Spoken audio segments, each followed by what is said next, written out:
भैया झगड़ा मोल लेते चलते।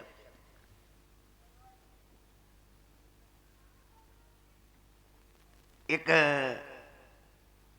कवि हुए हैं, शायद यहाँ सुना नहीं पता, कैलाशनाथ गौतम, इनकी रचना।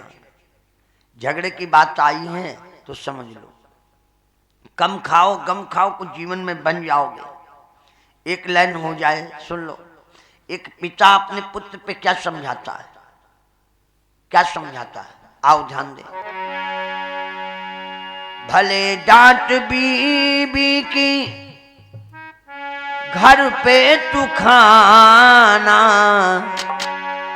ये जंगल में जाके धूनी रमाना, मगर मेरे बेटे कचहरी न जाना, मगर मेरे बेटे कचहरी न जाना, मगर मेरे बेटे कचहरी न जाना।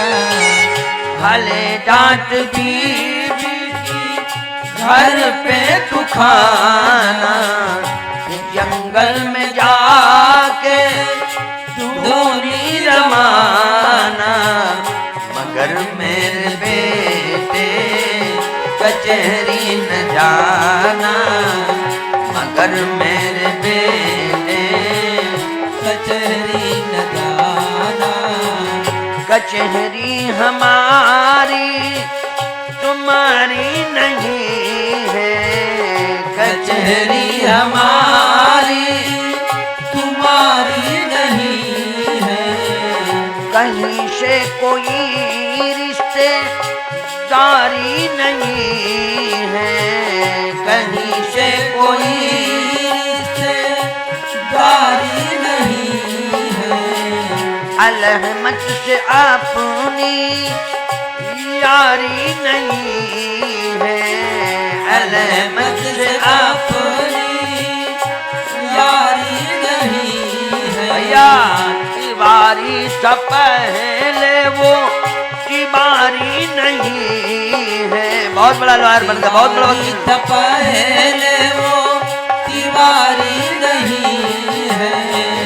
इस बात को बेटे समझ में तुलाना, मगर मेरे बेटे कचहरी न जाना, मगर मेरे बेटे कचहरी न जाना। ध्यान रखना, कचहरी वकीलों की थाली में बेटे, कचहरी वकीलों की थाली है बेटे। पुलिस वालों की छोटी साली है बेटे, पुलिस वालों की छोटी साली है बेटे। कातिल खुले घूमते हैं, यहाँ पे तो कातिल खुले घूमते हैं। सिपाही दरोगा शरण चूमते हैं, सिपाही दरोगा चरण चूमते हैं।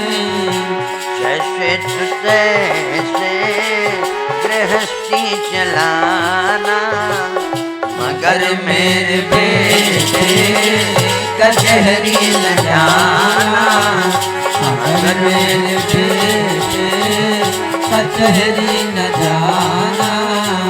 भले डांट बीबी घर में तू खाना, या जंगल में जाके धूनी रमाना, मगर मेरे बेटे कचहरी न जाना, मगर मेरे बेटे कचहरी न जाना।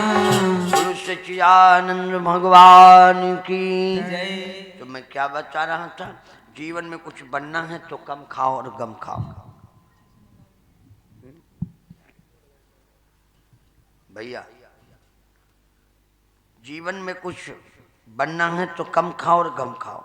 अब तीसरा भाग जब दिया